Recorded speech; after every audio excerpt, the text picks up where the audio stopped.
Olá pessoal, tudo bom? Estou aqui de volta para falar com vocês sobre comportamento do consumidor, fazendo uma revisão. E, claro, para iniciar a revisão, primeiramente eu tenho que falar do conceito de comportamento do consumidor na visão de Schiffman e Kenuke, 2000. Eles falam que é uma investigação das atividades diretamente envolvidas em obter, em consumir, em dispor de produtos e serviços, incluindo, claro, o processo de compra. O que isso quer dizer? Quer dizer que, primeiramente, eu vou avaliar primeiro a minha necessidade, reconhecer a necessidade, o meu desejo de obter um produto ou serviço, buscar informação sobre esse produto ou serviço, avaliar as alternativas de compra que eu tenho, claro, e a influência do meu ciclo social, comprar, consumir, avaliar se esse consumo ele é satisfatório ou não. Então, eu vou ter uma avaliação pós-consumo e, obviamente, um descarte. Então, daí o processo.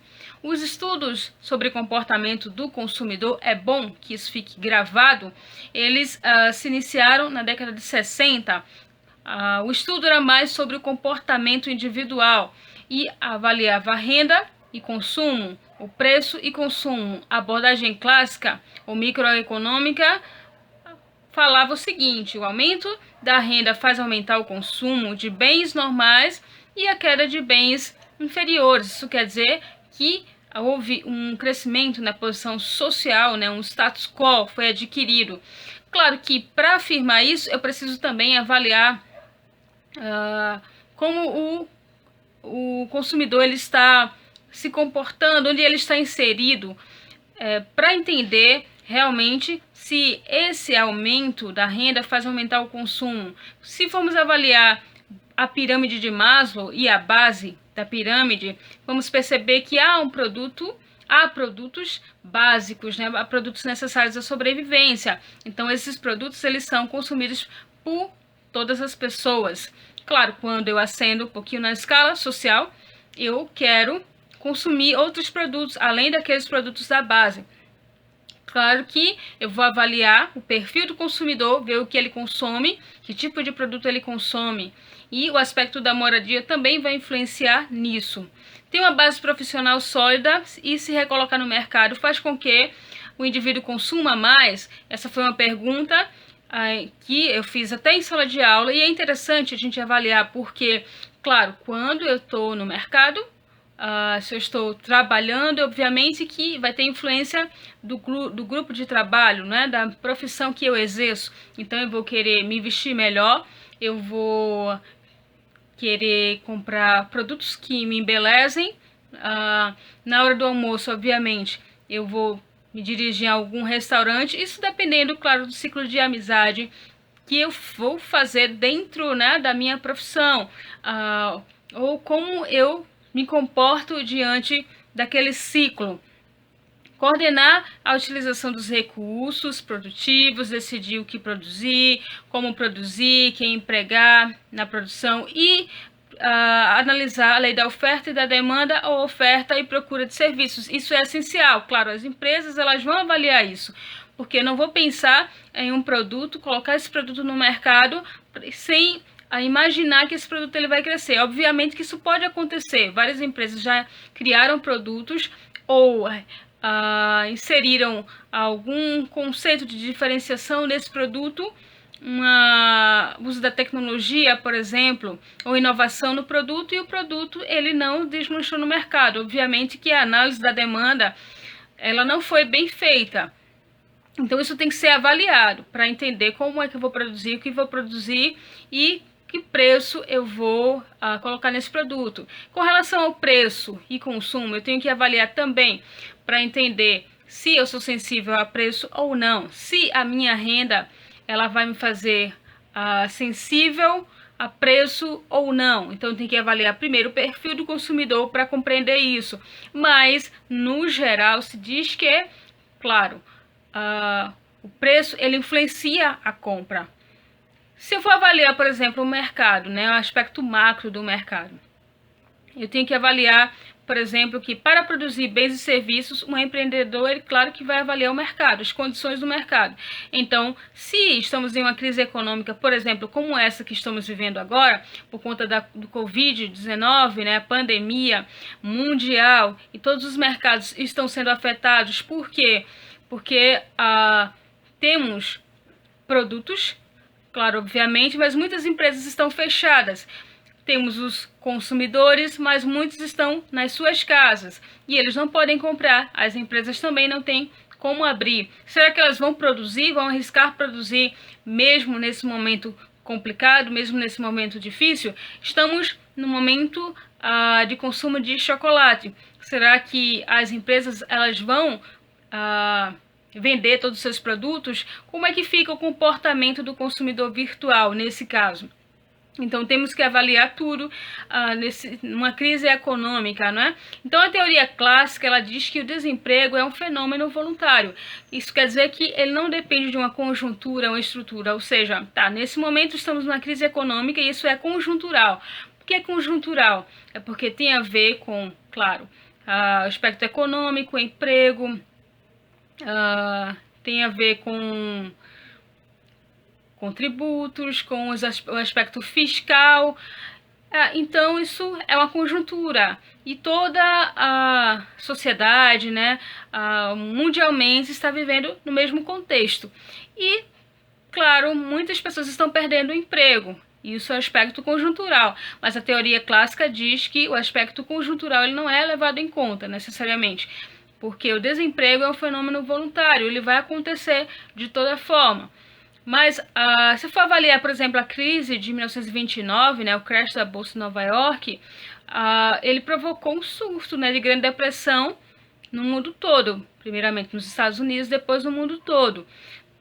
Isso foi um evento, né, classificado como insuficiência de demanda agregada. O que isso quer dizer? Mundialmente falando, se tinha produtos, as empresas produziam, mas não tinha demanda suficiente, não tinha quem vender, porque as pessoas não tinham como consumir, elas não tinham dinheiro para comprar. Então, isso é algo delicado e tem que ser avaliado também no comportamento do consumidor. Então, a principal contribuição foi a obra de John Maynard Keynes, né, a teoria geral do emprego, do juro e da moeda, eu pedi para que vocês pesquisassem um pouquinho sobre isso, né? O princípio da demanda efetiva, que diz que o empresário ele toma a sua decisão de quantos trabalhadores contratar e de quanto produzir com base no quanto ele espera vender. Então, o volume de emprego é uma atribuição dos empresários com base em quanto eles esperam vender e não no mercado de trabalho necessariamente, né? Como no modelo clássico.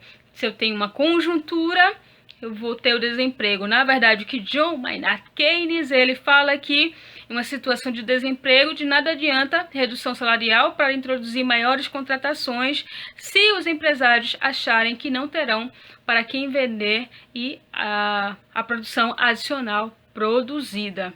Ok? Então, é importante vocês lembrarem disso. Então, avaliar também os gráficos da demanda e oferta, oferta e procura, e qual é o ponto de equilíbrio de mercado. Olá, pessoal! Falamos também que a cultura, ela influencia no comportamento do consumidor. E aí eu citei dois grandes autores, que é Levi Strauss e Marilena Chauí, que falam sobre símbolos, como esses símbolos eles representam a cultura.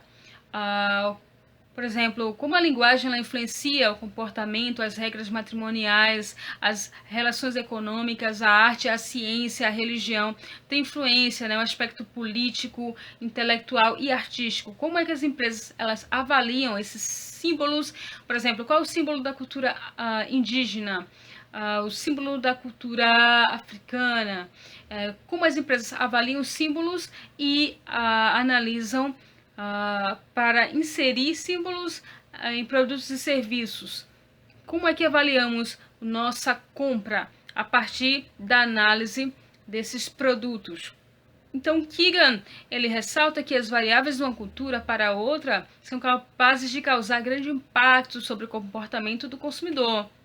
Então, as empresas, elas adaptam seus produtos e serviços de acordo com o público-alvo, obviamente, estabelecendo vínculos, mas quantitativos e qualitativos, né, com as expectativas, né, cultural, nacional, regional e local. E aí, voltamos para um ponto que eu falei, disse que era para vocês gravarem, que é a análise do local, né? Ao mesmo tempo que eu avalio o aspecto global do marketing, do comportamento, eu vou avaliar o aspecto regional, né, cultural, para adaptar produtos e serviços. Por exemplo, qual a diferença entre a região Nordeste e a região Sul? Será que o mesmo produto que eu vendo no Nordeste eu vou vender na região Sul? O mesmo serviço que eu ofereço na região Nordeste eu vou oferecer na região Sul da mesma forma? Ou será que eu vou precisar fazer adaptações culturais para adaptar meu produto e serviço? Então eu tenho que avaliar esses pontos, esses aspectos, porque é muito importante,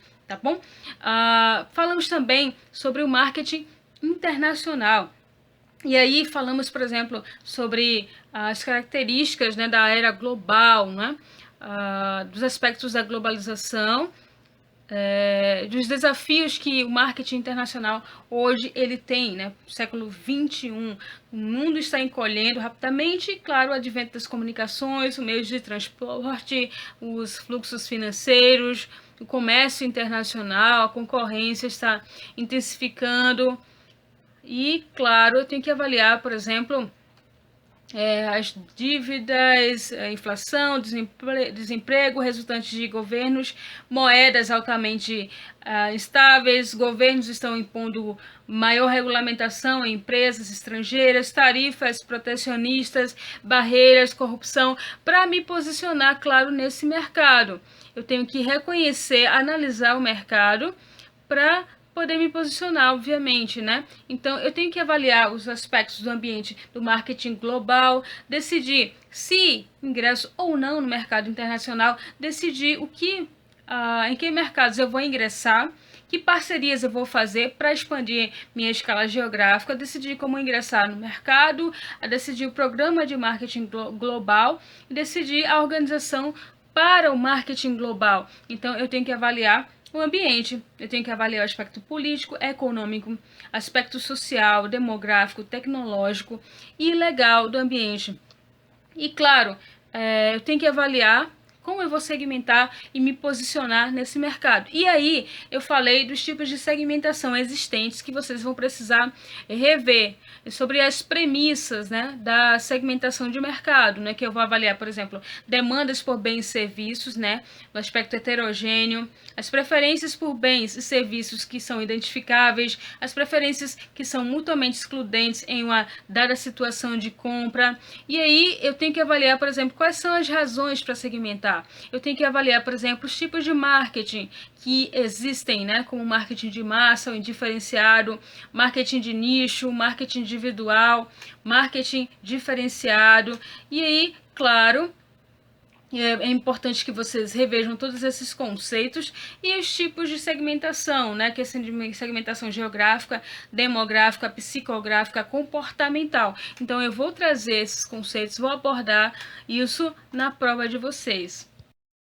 A minha última solicitação para vocês é que vocês avaliem, né, estudem a pirâmide de Maslow, o conteúdo que já está na sala de aula, que vocês vejam os aspectos sociais, culturais de forma um pouco mais detalhada, os aspectos pessoais, os conceitos, né, sobre os aspectos psicológicos, por exemplo, nós vamos abordá-los para a segunda prova, tá bom? Então eu desejo uma ótima prova para vocês e tudo de bom. Um beijo!